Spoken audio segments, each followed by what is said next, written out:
இன்றைய முக்கிய நிகழ்வுகள். வில்லியனூர் லூர்து அன்னை ஆலய தேர் திருவிழா, ஏராளமான கிறிஸ்தவர்கள் பங்கேற்பு.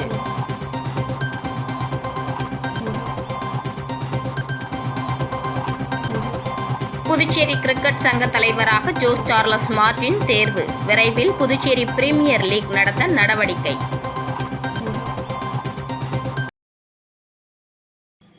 வில்லியனூரில் பிரசித்தி பெற்ற தூய லூர்து அன்னை திருத்தலத்தின் 149ஆம் ஆண்டு பெருவிழாவின் ஆடம்பர தேர்பவனியில் திரளான பக்தர்கள் பங்கேற்றனர். வில்லியனூரில் பிரசித்தி பெற்ற லூர்து அன்னை ஆலயம் உள்ளது. பிரான்ஸ் நாட்டின் லூர்து நகருக்கு அடுத்து உலகிலேயே லூர்து மாதாவுக்கு என கட்டப்பட்ட 2வது ஆலயம் வில்லியனூர் ஆலயம் ஆகும். இந்த ஆலயத்தில் ஒவ்வொரு ஆண்டும் ஈஸ்டர் பண்டிகை முடிவடைந்த பின்னர் வரும் சனிக்கிழமை அன்று ஆண்டு விழா தொடங்குவது வழக்கம். அதன்படி இந்த ஆண்டு 149ஆம் பெருவிழா கடந்த 11ஆம் தேதி கொடியேற்றத்துடன் துவங்கியது. திருவிழா நாட்களில் தினமும் காலை மற்றும் மாலையில் திருப்பலிகள், சிறிய தேர்பவனி நடைபெற்று வந்தது. விழாவின் முக்கிய நிகழ்ச்சியாக நேற்று இரவு ஆடம்பர தேர்பவனி நடந்தது. இதையொட்டி காலை ஆண்டு பெருவிழாவும் உயர்மறை மாவட்ட பேராயர் பிரான்சிஸ் கலிஸ் தலைமையில் கூட்டு திருப்பலியும், மாலை பெருவிழா திருப்பலியும் நடைபெற்றது. அதனைத் தொடர்ந்து இரவு 7:30 மணிக்கு லூர்து மாதாவுக்கு வைர கிரீடம் அணிவித்து மின்விளக்கு அலங்காரத்தில் ஆடம்பர தேர்பவனி நடைபெற்றது. போப் ஆண்டவரால் முடிசூடப்பட்ட லூர்து மாதா சொரூபம், மாதாவின் திருக்குளம் மற்றும் தேரோட்டம் ஆகியவை மிக முக்கிய நிகழ்வுகளாகும். மாதா ஆலயத்தில் இருந்து புறப்பட்ட பவனி முக்கிய வீதிகள் வழியாக சென்று மீண்டும் ஆலயத்தை வந்தடைந்தது. இதில் ஏராளமான கிறிஸ்தவர்கள், பொதுமக்கள் கலந்து கொண்டனர். பல்லாயிரக்கணக்கான பக்தர்கள் பங்கேற்கும் இந்த விழாவில் காலை நடைபெறும்.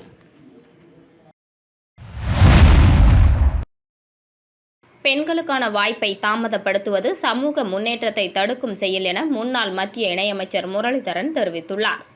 புதுச்சேரி பாஜக தலைமை அலுவலகத்தில் நேற்று செய்தியாளர்களை சந்தித்த முன்னாள் மத்திய அமைச்சர் முரளிதரன், பாஜக பெண்கள் அதிகாரமளிப்பு மற்றும் ஜனநாயகத்தை வலுப்படுத்த உறுதியாக உள்ளது. லோக்சபாவில் நடந்த விவாதங்கள் ஜனநாயக எதிர்காலத்திற்கும் பெண்களின் பங்கேற்புக்கும் மிகவும் முக்கியமானவை. ஆனால் காங்கிரஸ், திமுக, சமாஜ்வாதி உள்ளிட்ட கட்சிகள் அரசியலமைப்பு திருத்த மசோதாக்களுக்கு எதிர்ப்பு தெரிவித்தது மட்டுமல்லாமல் நாட்டின் கோடிக்கணக்கான பெண்களை அவமதித்துள்ளனர். கிராமங்களில் ஆயிரக்கணக்கான பெண்கள் பஞ்சாயத்து மட்டத்தில் தலைமை வகித்து வருகின்றனர். அவர்கள் லோக்சபா மற்றும் சட்டசபைகளிலும் பங்கு பெற தயாராக உள்ளனர். இந்த வாய்ப்பை தாமதப்படுத்துவது சமூக மற்றும் ஜனநாயக முன்னேற்றத்தை தடுக்கும் செயலாகும். தொகுதி மறுவரையறையின் நோக்கம் இடங்களை அதிகரிப்பது மட்டுமல்ல, மக்கள் தொகைக்கு ஏற்ப சமநிலை பிரதிநிதித்துவத்தை உருவாக்குவது. தென்னிந்தியாவுக்கு பாதிப்பு ஏற்படுத்தும் என்ற கருத்து முற்றிலும் தவறானது. அனைத்து மாநிலங்களின் பிரதிநிதித்துவமும் பாதுகாக்கப்படும் என்றார். பாஜக மாநில தலைவர் வி.பி. ராமலிங்கம், அதிமுக மாநில அவைத்தலைவர் அன்பானந்தம், மேலும் மாநில மகளிர் அணி தலைவி தாமரை செல்வி மற்றும் மகளிர் அணி பொறுப்பாளர் ஜெயந்தி ஆகியோர் உடனிருந்தனர். புதுச்சேரி கிரிக்கெட் சங்கத்தின் தலைவராக ஜோஸ் சார்லஸ் மார்டின் ஒருமனதாக தேர்ந்தெடுக்கப்பட்டுள்ளார். இதுகுறித்து புதுச்சேரி கிரிக்கெட் சங்கத்தின் செயலாளர் பாபு செய்தியாளர்களை சந்தித்தார். அப்போது பேசிய அவர், புதுச்சேரி கிரிக்கெட் சங்கத்தின் பொதுக்குழு கூட்டத்தில் ஒருமனதாக லட்சிய ஜனநாயக கட்சியின் தலைவர் Jose Charles Martin Puducherry cricket சங்கத்தின் தலைவராக தேர்ந்தெடுக்கப்பட்டுள்ளார் எனவும், புதுச்சேரியில் கிரிக்கெட் விளையாட்டை மீண்டும் வலுப்படுத்துவது எங்கள் முதன்மை இலக்காகும். குறிப்பாக இம்மண்ணின் இளைஞர்களுக்கு கிரிக்கெட் விளையாடும் உரிமையை சட்ட ரீதியாகவும் அமைப்பு ரீதியாகவும் உறுதி செய்வதில் எங்கள் நிர்வாகம் முழுமையாக செயல்படும். புதுச்சேரி இளைஞரின் திறமைகளை உலக அளவில் எடுத்து செல்லும் வகையில் தரமான பயிற்சி மையங்கள், போட்டி வாய்ப்புகள் மற்றும் உலகத்தரம் வாய்ந்த மைதானங்களை உருவாக்கும் முயற்சிகள் உடனடியாக தொடங்கப்பட்டுள்ளன. 58 ஆண்டுகால பாரம்பரியமும் பெருமையும் கொண்ட இந்த சங்கத்தை மேலும் வலுப்படுத்தி BCCI உடன் இணைந்து புதுச்சேரியில் தரமான கிரிக்கெட் வளர்ச்சியை கொண்டுவர உறுதி பூண்டுள்ளோம். இதன் மூலம் இம்மண்ணின் திறமையான இளைஞர்கள் விளையாட்டுத் துறையில் ஜொலிக்க தேவையான அனைத்து முன்னேற்பாடுகளும் இந்த நிமிடம் முதல் தொடங்கப்பட்டுள்ளன. நாம் ஒற்றுமையுடன் செயல்பட்டால் இழந்த உரிமைகளை மீட்டெடுத்து புதுச்சேரி கிரிக்கெட்டை புதிய வளர்ச்சிக்கு கொண்டு செல்ல முடியும் என உறுதியையும் நம்பிக்கையும் எங்களிடம் உள்ளது. இதன் மூலம் புதுச்சேரி கிரிக்கெட்டை புதிய வளர்ச்சிக்கு கொண்டு செல்ல முடியும் என்ற உறுதியும் நம்பிக்கையும் எங்களிடம் உள்ளது. இதன் முதல் கட்டமாக புதுச்சேரி பிரீமியர் லீக் மற்றும் லீக் போட்டிகள் விரைவில் தொடங்கப்பட உள்ளன. இந்த போட்டிகள் உள்ளூர் திறமையாளர்களுக்கு தங்கள் திறமையை வெளிப்படுத்தும் மிகப்பெரிய மேடையாக அமையும் என்றார். இந்த சந்திப்பில் பொருளாளர் துரைசாமி, துணைத் தலைவர் களியமூர்த்தி, இணை செயலாளர் மைக்கேல் மற்றும் கட்டுப்பாட்டு மேற்பார்வையாளர் அரவிந்த் ஆகியோர் உடனிருந்தனர்.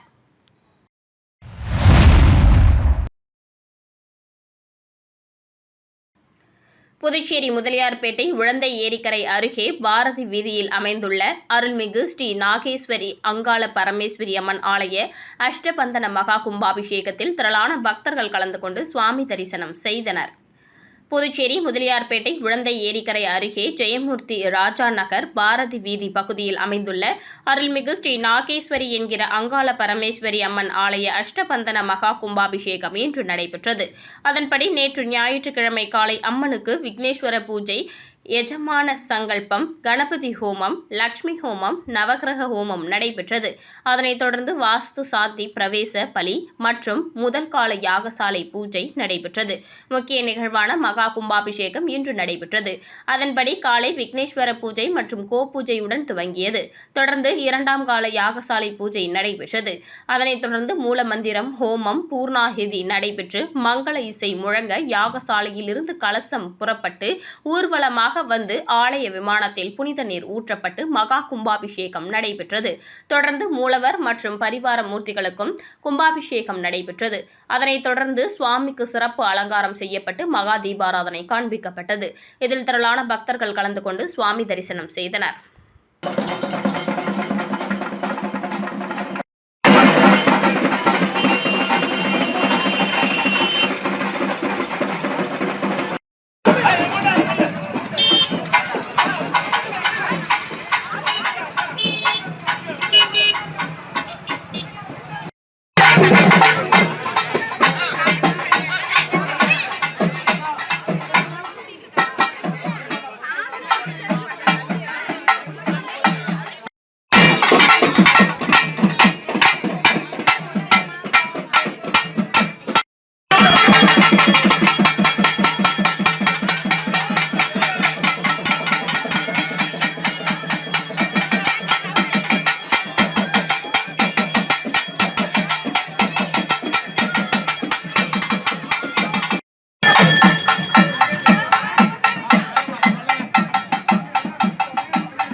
குடியரசுத் தலைவரின் இலங்கை பயணம், தமிழகம், புதுச்சேரி மீனவர் பிரச்சினைக்கு நிரந்தர தீர்வு கிடைக்கும் என லட்சிய ஜனநாயக கட்சி தலைவர் ஜோஸ் சார்லஸ் மார்டின் நம்பிக்கை தெரிவித்துள்ளார். இலங்கை சென்றுள்ள குடியரசு துணைத் தலைவர் சி.பி. ராதாகிருஷ்ணன் அந்நாட்டு அதிபர் மேதகு அனுரகுமார திசநாயக் அவர்களை நேரில் சந்தித்து முக்கிய ஆலோசனைகள் நடத்தியிருப்பது மகிழ்ச்சி அளிக்கிறது. தமிழகம் மற்றும் புதுச்சேரி மாநில மீனவர்களின் நீண்ட நாள் பிரச்சினைகள், குறிப்பாக அவர்களின் வாழ்வாதாரத்துடன் நேரடியாக தொடர்புடைய மீன்பிடி தொழில் சிக்கல்கள் குறித்து மனிதாபிமான அடிப்படையில் தீர்வு காண வேண்டிய அவசியம் வலியுறுத்தப்பட்டதாக செய்திகள் வெளியாகியுள்ளன. இந்த முன்னேற்றத்தை லட்சிய ஜனநாயக கட்சிக்கான ஒரு முக்கிய வெற்றியாக நான் கருதுகிறேன். நமது மீனவர்கள் உரிமைகள், பாதுகாப்பு மற்றும் வாழ்வாதாரத்தை உறுதிப்படுத்தும் வகையில் இந்தியா மற்றும் இலங்கை ஆகிய இரு நாடுகளின் அரசுகளும் நல்லதொரு நிரந்தர தீர்வை விரைவில் வழங்கும் என நம்பிக்கை இந்த சந்திப்பின் மூலம் மேலும் வலுவடைந்துள்ளது. இதற்காக நமது குடியரசு துணைத் தலைவர் அவர்களும் இலங்கை அரசுக்கும் மனமார்ந்த நன்றியை தெரிவித்துக் கொள்கிறேன் என லட்சிய ஜனநாயக கட்சி தலைவர் ஜோஸ் சார்லஸ் மார்டின் தெரிவித்துள்ளார். அக்ஷய திருதியையொட்டி புதுச்சேரி V&M ஜுவல்லரியில் வாடிக்கையாளர்களுக்கு தங்க நகைக்கு எடைக்கு எடை வெள்ளி வழங்கும் சிறப்பு ஆஃபர் வழங்கப்பட்டது. புதுச்சேரி காமராஜர் சாலையில் அமைந்துள்ள ஸ்ரீ V&M ஜுவல்லரியில் அக்ஷய திருதியை முன்னிட்டு வாடிக்கையாளர்களுக்கு பல்வேறு சிறப்பு சலுகைகள் அறிவிக்கப்பட்டுள்ளது. குறிப்பாக தங்க நகை எடைக்கு இடையாக வெள்ளி இலவசமாக வழங்கும் கோல்டுக்கு சில்வர் தமாகா ஆஃபரும், வெள்ளி பொருட்களுக்கு கிலோவிற்கு ரூபாய் 5,000 தள்ளுபடியும், வைர நகைகளுக்கு கேரட்டுக்கு ரூபாய் 12,000 தள்ளுபடி வழங்கப்படுகிறது. மேலும் அக்ஷய திருதியையொட்டி தங்க காசுகளுக்கு 0% சேதாரத்துடன் வழங்கப்படுகிறது.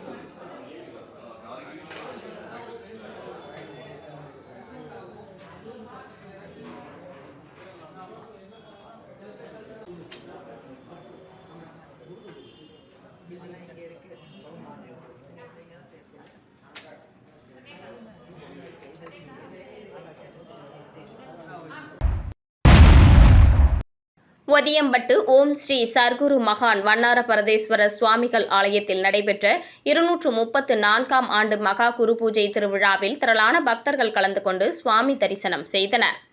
புதுச்சேரி மாநிலம் ஒதியம்பட்டு பகுதியில் அமைந்துள்ள ஓம் ஸ்ரீ சர்க்குரு மகான் வண்ணார பரதேஸ்வரர் சுவாமிகள் ஜீவ சமாதி சித்தர் பீடத்தில் 234ஆம் ஆண்டு மகா குரு பூஜை விழா வெகு சிறப்பான முறையில் நடைபெற்றது. இதில் காலை அரும்பார்த்தபுரம் புதுச்சேரி சன்மார்க்க அன்பர்கள் சார்பில் அகவல் பாராயணம் நிகழ்ச்சியும் திருவாசக திருமுறை ஓதல் நிகழ்ச்சியும் தொடர்ந்து சங்கராபரணி ஆற்றங்கரையில் அமைந்துள்ள ஸ்ரீ காசி விஸ்வநாதர் ஆலயத்திலிருந்து மாலை போட்டு உள்ள பக்தர்கள் பால்குடம் மற்றும் புனித நீர் கொண்டு வந்து மாலை செலுத்துதல் நிகழ்ச்சியும் தொடர்ந்து ஜீவ சமாதி பீடத்தில் சுவாமிக்கு அபிஷேகம் மற்றும் ஆராதனை வழிபாடு நடைபெற்றது. இதனைத் தொடர்ந்து மதியம் சுவாமிக்கு அலங்காரங்கள் செய்து மகா தீபாராதனை காண்பிக்கப்பட்டது. குரு பூஜை விழாவில் எதிர்க்கட்சித் தலைவர் சிவா கலந்து கொண்டு சுவாமி தரிசனம் செய்தார். தொடர்ந்து ஆலயத்தில் பரிவட்டம் கட்டி முதல் மரியாதை செய்யப்பட்டது. மேலும் குரு பூஜை விழாவில் பக்தர்கள் திரளாக கலந்து கொண்டு சுவாமி தரிசனம் செய்தனர். தொடர்ந்து விழாவில் கலந்து கொண்ட பக்தர்கள் அனைவருக்கும் அறுசுவை அன்னதானம் வழங்கப்பட்டது. நிகழ்ச்சிக்கான ஏற்பாட்டினை ஆலய நிர்வாக அதிகாரி பர்குணம், ஆலய தலைமை அர்ச்சகர் முத்து மற்றும் ஒதியம்பட்டு ஊர் பொதுமக்கள் மிக சிறப்பான முறையில் செய்து வருகின்றனர்.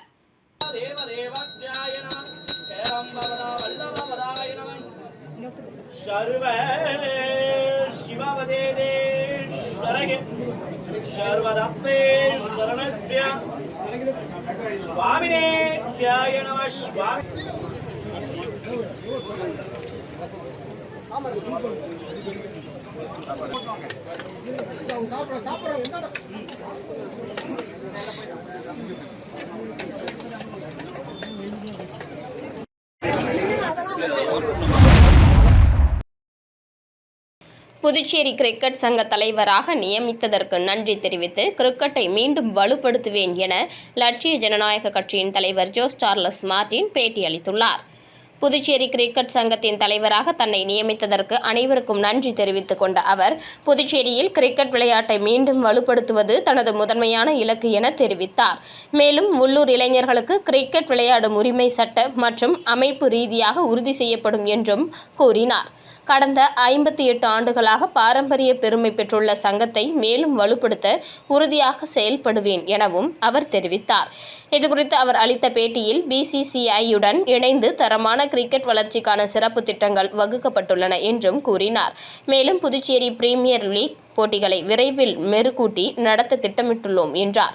இந்த லீக் போட்டிகள் மூலம் உள்ளூர் திறமையாளர்களுக்கு பெரிய மேடை உருவாகும் என்றும், இது புதுச்சேரி கிரிக்கெட் அணிக்கான புதிய அத்தியாயத்தின் தொடக்கமாக அமையும் என்றும் நம்பிக்கை தெரிவித்தார்.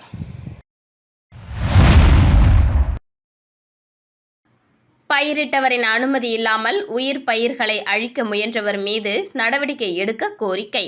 காரைக்கால் மாவட்டம் கோட்டுச்சேரி மேடு பகுதியில் அமைந்துள்ள விநாயக மிஷன் மருத்துவக் கல்லூரிக்கு பின்புறம் உள்ள சுமார் 3 ஏக்கர் நிலத்தை கோட்டுச்சேரி பகுதியைச் சேர்ந்த பாலகிருஷ்ணன் என்பவர் 3 தலைமுறைகளாக பயிர் செய்து வருகிறார்.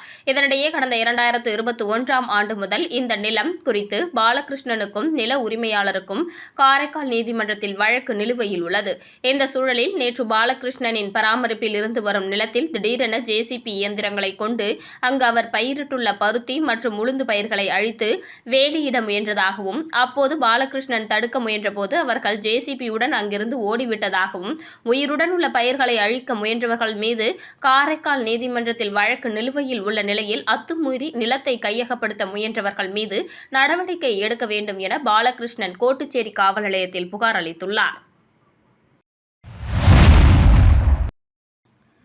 உங்கள் கைராசி கடை பாண்டி ஸ்ரீ சண்முகா தங்க மாளிகை அக்ஷய திருதியை முன்னிட்டு ஸ்ரீ சண்முகா தங்க நகை மாளிகை உரிமையாளர் கார்த்திகேயன் மற்றும் குடும்பத்தார் சேர்ந்து வாடிக்கையாளர் மற்றும் பொதுமக்களுக்கு காலை மற்றும் மதிய உணவு வழங்கினர். இதில் பொதுமக்கள், கடை உரிமையாளர் மற்றும் ஊழியர்களும் கலந்து கொண்டனர்.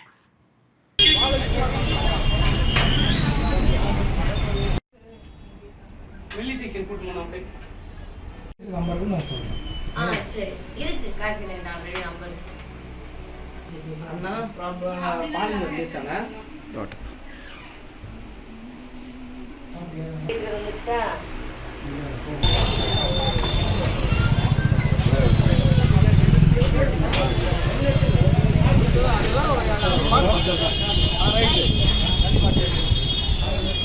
தண்ணி பாட்டில் எடுத்துங்கம்மா.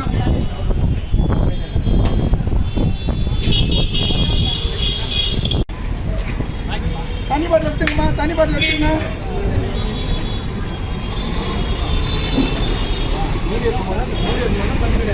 தண்ணி பாட்டில் எடுத்துங்க.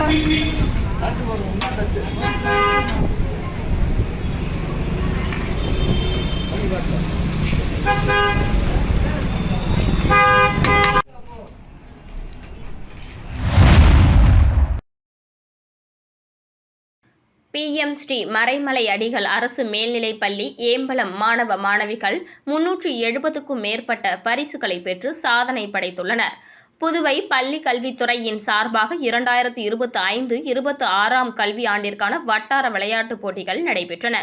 3ஆம் வட்டத்திற்கான வட்டார விளையாட்டுப் போட்டியில் PM ஸ்ரீ மறைமலை அடிகள் மேல்நிலைப்பள்ளி ஏம்பலம் ஹாக்கி, கோகோ, கபடி, கைப்பந்து, பேஸ்கெட் பால், பூப்பந்து, யோகா, சதுரங்கம், தடகளம் உட்பட பல்வேறு போட்டிகளில் கலந்து கொண்டு 214 முதல் பரிசு உட்பட 372 பரிசுகளை பெற்று தொடர்ந்து 2வது முறையாக இந்த வரலாற்று சாதனையை நிகழ்த்தியுள்ளது. அதனைத் தொடர்ந்து மாநில அளவில் நடைபெற்ற போட்டிகளிலும் இப்பள்ளி மாணவ மாணவிகள் கலந்து கொண்டு பரிசுகளை பெற்று சாதனை படைத்தனர். மேலும் அகில இந்திய பள்ளிகளுக்கு இடையே நடைபெறும் பல்வேறு போட்டிகளில் புதுவை மாநில பள்ளிகளின் சார்பாக கலந்து கொண்டனர். வட்டார விளையாட்டு போட்டி, மாநில அளவிலான போட்டி, தேசிய போட்டி, அகில இந்திய பள்ளிகளுக்கு இடையிலான தேசிய போட்டி, வருடாந்திர விளையாட்டுப் போட்டி ஆகிய போட்டிகளில் கலந்து கொண்டு சாதனை படைத்த வெற்றி பெற்ற மாணவ மாணவிகளுக்கு பரிசு வழங்கும் நிகழ்ச்சி ஐம்பெரும் விழாவாக பள்ளி வளாகத்தில் நடைபெற்றது. இந்த நிகழ்ச்சியில் பள்ளியின் உடற்கல்வி ஆசிரியை ராஜராஜேஸ்வரி வரவேற்புரை வழங்கினார். உடற்கல்வி விரிவுரையாளர் முனைவர் பழனி ஆண்டறிக்கை வாசித்து நிகழ்ச்சியை தொகுத்து வழங்கினார். இந்த நிகழ்ச்சியில் பள்ளியின் துணை முதல்வர் மகாலட்சுமி சிறப்பு விருந்தினராக கலந்து கொண்டு சிறப்புரையாற்றி சாதனை படைத்த வெற்றி பெற்ற மாணவ செல்வங்களுக்கு பரிசு வழங்கி பாராட்டினார். நிகழ்ச்சியில் பள்ளியின் விரிவுரையாளர்கள், ஆசிரிய பெருமக்கள், மாணவ மாணவிகள், அலுவலக ஊழியர்கள் அனைவரும் கலந்து கொண்டனர். விழாவின் இறுதியாக உடற்கல்வி ஆசிரியை சந்தோஷி நன்றியுரை வழங்கினார். புதுச்சேரியில் உள்ள ஸ்ரீ மகாசக்தி பரிகார வாராகி கோவிலில் அக்ஷய திருதியை முன்னிட்டு குபேர பூஜை வெகு விமரிசையாக நடைபெற்றது. புதுச்சேரி சாமிப்பிள்ளை தோட்டம் பகுதியில் உள்ளது ஸ்ரீ மகாசக்தி பரிகார வாராகி அம்மன் கோவில். இந்த கோவிலில் அக்ஷய திருதியை முன்னிட்டு குபேர பூஜை நடைபெற்றது. இதில் மலர்கள் மற்றும் ஆபரணங்களால் அலங்கரிக்கப்பட்ட வாராகி அம்மனுக்கு பாராயணம் செய்து 108 மந்திரங்கள் கூறி செல்வத்தை பெருக்க சிறப்பு பூஜை நடைபெற்றது. தொடர்ந்து வாராகி அம்மனுக்கு பஞ்சமுக ஆரத்தி காட்டப்பட்டு பக்தர்களுக்கு வெள்ளி நாணயம் மற்றும் பணம் பிரசாதமாக வழங்கப்பட்டது. இந்த குபேர பூஜையில் பக்தர்கள் பலரும் கலந்து கொண்டு அம்மனை வழிபட்டு சென்றனர். அட்சய திருதியை முன்னிட்டு புகழ்பெற்ற ஏழை மாரியம்மன் கோவிலில் DKSM குடும்பத்தினர் சார்பில் அன்னதானம் வழங்கப்பட்டது. அக்ஷய எனும் சொல் சமஸ்கிருதத்தில் எப்போதும் குறையாதது எனும் பொருளில் வழங்கப்படுகிறது. மேலும் இந்த நாள் நல்ல பலன்களையும் வெற்றியையும் தரும் என்று நம்பப்படுகிறது. குறிப்பாக மங்களகரமான நீண்ட கால சொத்துக்களான தங்கம், வெள்ளி, அவற்றினால் செய்யப்பட்ட நகைகள், வைரம் மற்றும் இது தவிர விலைமதிப்பற்ற கற்கள் மற்றும் வீடு, மனைகள் போன்றவற்றை வாங்க உகந்த நாளாகவும் கருதப்படுகிறது. இந்த அக்ஷய திருதியை நாளில் நிரவி பாலசுந்தர கணபதி ஆலயம் மற்றும் காரைக்கால் ஏழை மாரியம்மன் ஆலயத்தில் DKSM குடும்பத்தினர் தொடர்ந்து 12 ஆண்டுகளுக்கு மேலாக அன்னதானம் செய்து வருகின்றனர். அக்ஷய திருதியை என்று முதற் கடவுளான கணபதிக்கும் பெண் தெய்வமான ஏழை மாரியம்மனுக்கும் உகந்த வெள்ளை நிற உணவான தயிர் சாதம் அன்னதானமாக வழங்கப்பட்டது. இதில் DKSM குடும்பத்தினர் கலந்து கொண்டு பக்தர்கள் மற்றும் ஏழை எளிய மக்களுக்கு அன்னதானம் வழங்கினர். புதுச்சேரி கூடப்பாக்கத்தில் உள்ள சாய்ராம் வித்யாலயா CBSE பள்ளியில் 10ஆம் வகுப்பு பொதுத் தேர்வில் மாணவர்கள் 100% தேர்ச்சி பெற்று சாதனை படைத்தனர். புதுச்சேரி மாநிலம் உளவாய்க்கால் பகுதியில் அமைந்துள்ள சாய்ராம் வித்யாலயா CBSE பள்ளியில் 10ஆம் வகுப்பு பொதுத் தேர்வு முடிவுகளில் மீண்டும் ஒருமுறை தனது கல்வித்தரத்தை பள்ளியானது நிரூபித்துள்ளது.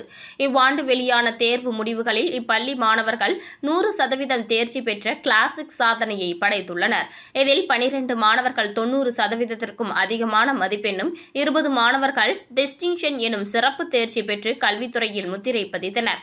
மேலும் முதல் 3 இடங்களை பிடித்த மாணவர்கள் மற்றும் 80 50% அதிகமான மதிப்பெண் பெற்ற மாணவர்கள் மற்றும் அவர்களின் பெற்றோருக்கு பள்ளி முதல்வர் முனைவர் சுதா சால்வை அணிவித்தும் இனிப்புகளை வழங்கியும் பாராட்டினார். மேலும் இச்சாதனைக்கு உறுதுணையாக இருந்த ஆசிரியர்களை பள்ளி முதல்வர் பாராட்டினார்.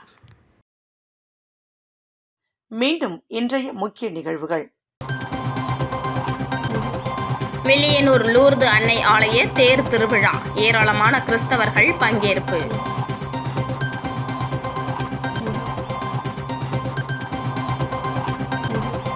புதுச்சேரி கிரிக்கெட் சங்க தலைவராக ஜோஸ் சார்லஸ் மார்டின் தேர்வு, விரைவில் புதுச்சேரி பிரீமியர் லீக் நடத்த நடவடிக்கை.